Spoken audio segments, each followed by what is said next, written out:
2023 চনত ডিব্ৰুগড়ত আমি অসম চৰকাৰৰ এখন কেবিনেট বৈঠক অনুষ্ঠিত কৰিছিলোঁ। সেইদিনাখন কেবিনেট বৈঠকতে আমি এটা সিদ্ধান্ত লৈছিলোঁ যে ডিব্ৰুগড়ত আমি প্ৰথম অৱস্থাত মুখ্যমন্ত্ৰীৰ সচিবালয় এটা স্থাপন কৰিম। এই মুখ্যমন্ত্ৰীৰ সচিবালয় স্থাপন কৰাৰ যি সপোন আছিল আজি সি বাস্তৱত পৰিণত হ'ল। মুখ্যমন্ত্ৰীৰ সচিবালয়ৰ জৰিয়তে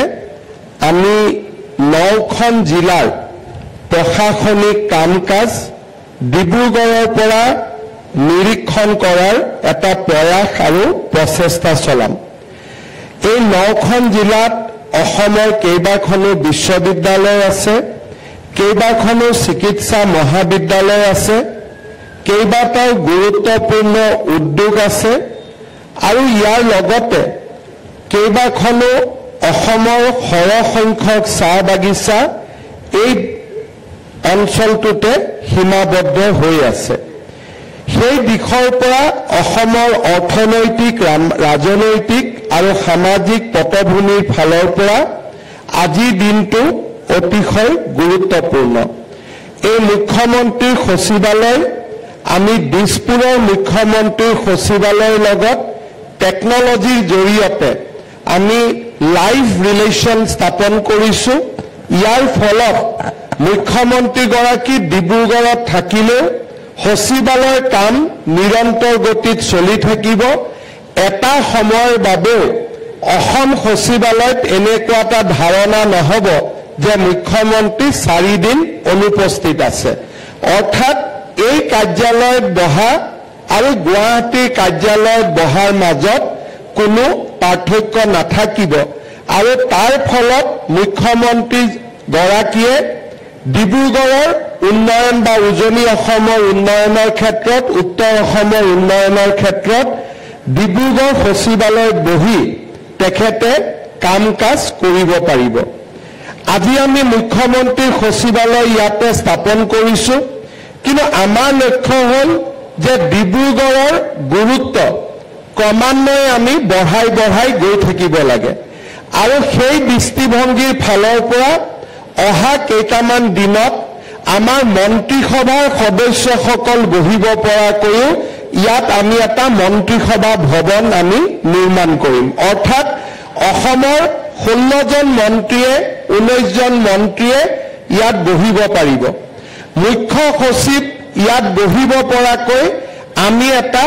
সচিবালয়ৰ আন এটা অংশ ইয়াতে আমি স্থাপন কৰিম। ডিচিসকলে যাতে আমি ইয়াতে কনভেনশ্যন আদি পাতিব পাৰোঁ, ইয়াতে আমাৰ এটা ডাঙৰ কনভেনশ্যন চেণ্টাৰো স্থাপন হ'ব। শেষত ডিব্ৰুগড়ত যাতে ৰাজ্যিক ফাংচনসমূহো ডিব্ৰুগড়ত কোনো অসুবিধা নোহোৱাকৈ আমি ইয়াতে অনুষ্ঠিত কৰিব পাৰোঁ, তাৰ বাবে 1000 লোক বহিব পৰা এটা আটক-ধুনীয়া প্ৰেক্ষাগৃহও ইয়াত স্থাপন হ'ব। ইয়াৰ ফলত আমাৰ ৰাইজৰ যিমানবিলাক কাম গুৱাহাটীত আমি দেখা পাওঁ তাৰ বহুখিনি কাম আমি ডিব্ৰুগড়তে কৰিব পাৰিম আৰু ক্ৰমান্বয়ে অসমৰ আৰু উত্তৰ ভাৰতৰ এখন গুৰুত্বপূৰ্ণ চহৰ হিচাপে ডিব্ৰুগড় উদ্ভাসিত হ'ব। স্বাভাৱিকভাৱে গোটেই চৰকাৰখন যেতিয়া ডিব্ৰুগড়লৈ আহিব, ডিব্ৰুগড়ৰ আৰ্থ সামাজিক পৰিৱেশৰো পৰিৱৰ্তন হ'ব, ইনফ্ৰাষ্ট্ৰাকচাৰৰো ডেভেলপমেণ্ট হ'ব। 9খন জিলাত সিঁচৰিত হৈ থকা বিশ্ববিদ্যালয়, চিকিৎসা মহাবিদ্যালয়, উদ্যোগসমূহেও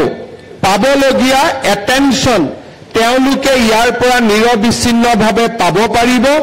আৰু তাৰ ফলত সৰু সৰু সমস্যাবোৰ সমাধানৰ কাৰণে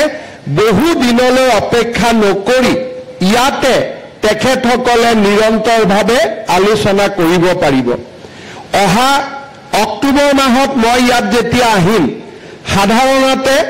আমি যেতিয়া শদিয়াৰ কথা পাতোঁ, আমি যেতিয়া ডুমডুমাৰ কথা পাতোঁ, ডিগবৈৰ কথা পাতোঁ, আমি সাধাৰণতে ডিচিজনৰ লগতে ভিডিঅ' কনফাৰেন্সত পাতি বিষয়বিলাকৰ সমাপন কৰোঁ। অহা 4 দিন যেতিয়া ইয়াতে মই আহিম মই ঠিক কৰি লৈছো যে 3 ঘণ্টা এটা সমষ্টিৰ লগত জড়িত সাৰ্কেল অফিচাৰ ওসি আৰু বিডিও সকলোকে মাতি বিধায়ক আৰু উপায়ুক্তৰ লগত একেলগে বহি সেই সমষ্টিটোৰ কথাই 3 ঘণ্টা একেলগে আলোচনা কৰিম অৰ্থাৎ এতিয়া মই ইয়াত যেতিয়া বহিম 4 দিনৰ 3 ঘণ্টা যদি মই 3টা সমষ্টিক দিওঁ এটা যাত্ৰাত মই 12টা সমষ্টি ওসি পৰ্যায়লৈকে সাৰ্কেল অফিচাৰ পৰ্যায়লৈকে বিডিও পৰ্যায়লৈকে মই মনিটৰিং কৰিব পাৰিম তাৰ ফলত সৰু সৰু সমস্যা যিবিলাক চৰকাৰৰ নিৰ্দেশৰ কাৰণে ৰখি থাকে বহুত সময়ত ডাঙৰ সভাবিলাকত এই কথাবিলাকে স্থান নাপায় তেনেকুৱা ধৰণৰ কথাবিলাকো ইয়াত আমি সমাধান কৰিব পাৰিম যোৱাকালি আমি আৰু এক গুৰুত্বপূৰ্ণ সিদ্ধান্ত লৈছো যে অসমৰ মুখ্যমন্ত্ৰীয়ে 15 আগষ্টত স্বাধীনতা দিৱসৰ পতাকা সদায় গুৱাহাটীত উত্তোলন কৰিব আৰু 26 জানুৱাৰীত গণতন্ত্ৰ দিৱস সদায় ডিব্ৰুগড়ত পালন কৰিব অৰ্থাৎ ক্ৰমান্বয়ে ডিব্ৰুগড়ৰ গুৰুত্ব আমি বঢ়াই লৈ গৈ থাকিম আৰু এটা সময়ত ডিব্ৰুগড় ক'ব নোৱাৰাকৈ ৰাজ্যৰ আন এখন ৰাজধানীলৈ ৰূপান্তৰ হ'ব আমি ডিক্লেয়াৰ কৰিব নালাগে ঘোষণা কৰিব নালাগে ক'ব নালাগে কাম আৰু কৰ্মৰ জৰিয়তে আৰু নতুন প্ৰয়োগৰ জৰিয়তে ডিব্ৰুগড় এক গুৰুত্বপূৰ্ণ এক অঞ্চললৈ ৰূপান্তৰ হ'ব আমি অসম সচিবালয়ৰ আন এটা অংশ যেতিয়া ডিব্ৰুগড়ত অহা বছৰ ডিসেম্বৰ মাহত আমি লৈ আনিব পাৰিম অহা বছৰ যেতিয়া ঠিক ডিসেম্বৰ জানুৱাৰী মাহত মন্ত্ৰীসভাৰ বৈঠক আদি নিৰন্তৰভাৱে অনুষ্ঠিত কৰিব পৰাকৈ মিনিষ্টাৰসকলৰ কাৰ্যালয় ইয়াতে লৈ আহিব পাৰিম লাহে ডিব্ৰুগড়ৰ ৰাইজে বিচৰা ধৰণৰ যি মনত বিচাৰি আছিল ইমান দিনে ক'ব পৰা নাছিল সেই গোটেইখিনি কথা আমি অহা 2-3 বছৰৰ ভিতৰত ইয়াতে আমি দেখিব পাৰিম আজি আমাৰ মুখ্যমন্ত্ৰী সচিবালয়ত মই যেতিয়া ইয়াতে বহিম দিছপুৰত মই যেনেকে নিৰ্দেশ দিও তেনেকে ইয়াৰ পৰাই সিমলেছলি মই আজিও 6-7টা 8টা 10টা ইয়াত কাম কৰি যাম কিন্তু গুৱাহাটীত বহা অফিচত বহা মানুহখিনিয়ে ফিল কৰিব যে মই গুৱাহাটী অফিচৰ পৰাহে অৰ্ডাৰটো দিছো ডিব্ৰুগড়ৰ পৰা দিয়া নাই কাৰণ তেনেকুৱা টেকনলজি আমি ইয়াতে প্ৰতিষ্ঠা কৰিছো আপোনাৰ মঞ্চ আপোনাৰ কণ্ঠ চানমুখ